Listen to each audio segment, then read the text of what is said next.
The United Nations has recently named the fashion industry as the second most polluting industry of all time, creating 8% of carbon emissions and 20% of all global wastewater. For the majority of consumers, fast fashion, defined by the Oxford Dictionary as inexpensive clothing produced rapidly by mass market retailers in response to the latest trend, is simply a convenient way to get dirt cheap prices.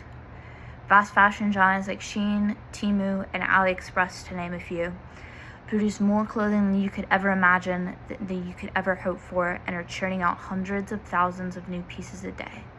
But what is the impact of these unbelievably low prices and rapid-fire production? Simply put, fast fashion is slowly killing the environment. Every step of production in fast fashion creates pollution. It creates wastewater, CO2 emissions, and chemical pollution that is severely damaging to the environment.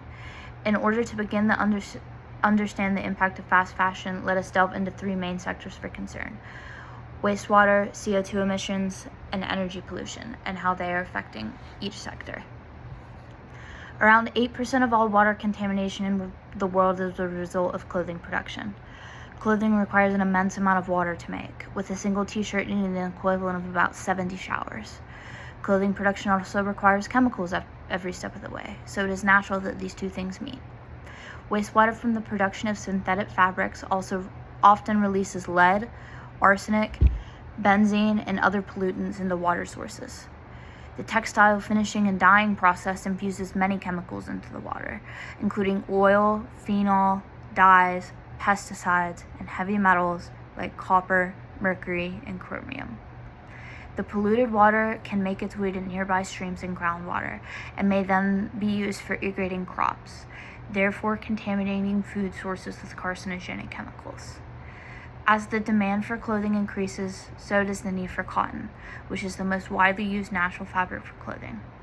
Cotton requires large amounts of water for irrigation and treatment, depleting local freshwater and groundwater resources.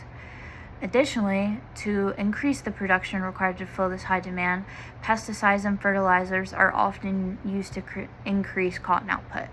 These damage the quality of the soil and destroy microbial communities on the ground, and the runoffs from the agrochemical contaminated water pollute nearby water sources, posing threats to local biodiversity and human health.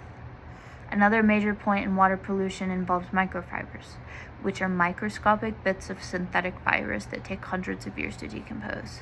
This slow decomposition disrupts the underwater ecosystems that thousands of tons of microfibers have been discarded into. Researchers have found textile effluents to have higher pH than typically allowed, as well as total suspended solids, chemical oxygen demand, and turbidity levels. In some cases, the psychochemical properties of the wastewater impede its ability to biodegrade, according to Bailey, 2020. These fibers are released not only during the production process, but also after purchasing, when clothes are worn and washed. Traces of microfibers from synthetic sources like polyester and nylon, which are the most common synthetic chemicals for clothing to be made out of, have been found in fish and other seafood desired for human consumption. With 1.7 million tons of CO2 emitted annually, the textile industry is a major contributor to global warming. It is 11 times higher than traditional fashion retailers, says Jukun 2024. But why? It begins with sustainability practices. With fast fashion companies that are producing so much at one time in order to hit every single market somewhat effectively, to provide for every single consumer, they end up sitting on a lot of unused stock. And a lot of that unused stock is probably incinerated.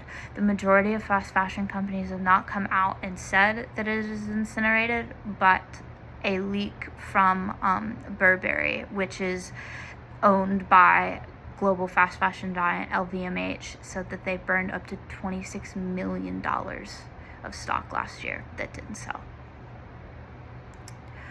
Recycling textiles is difficult and expensive, which is why they do burn the clothing.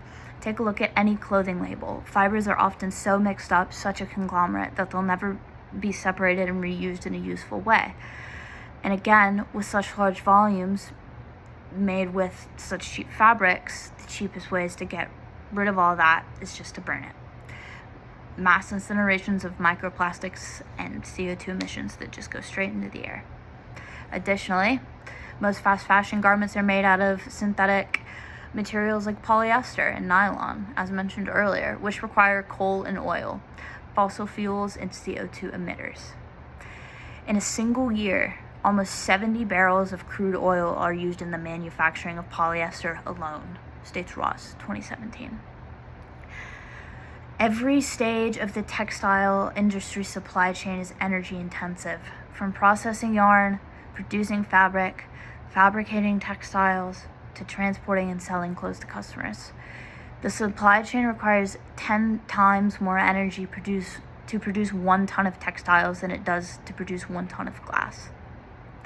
Electricity is one of the most commonly used types of energy and one of the key cost factors in the textile supply chain. The International Energy Agency estimates that final energy consumption in the supply chain doubled from 47% between the years of 1971 and 2004 to 96% in 2020. The incomprehensible scale of the fashion industry and sheer quantity of fabrics that are produced for clothing each year is what makes the fashion industry so destructive.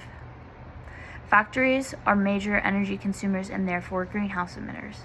An estimated 80% of the energy used in the fashion industry is used in textile manufacturing. Electricity is needed to run machinery such as sewing machines and air pumps in textile factories. Huge amounts of heat is needed for washing, drying, and dyeing the clothes. Most of these factories operate in China, which is largely dependent on coal for producing energy. Additionally, most of these factories operate 24/7, 365 days a year, because clothing is produced in countries that have, or fast fashion clothing at least, is produced in countries that have laxer environmental and labor laws. So it is 1, cheaper, and 2, a lot easier to produce fast fashion in those countries. You're thinking what could be referred to third world countries such as Vietnam, parts of India, China, that kind of thing. The further cost of transporting the garments produces an additional amount of CO2, as the vast majority of garments have to travel by ship.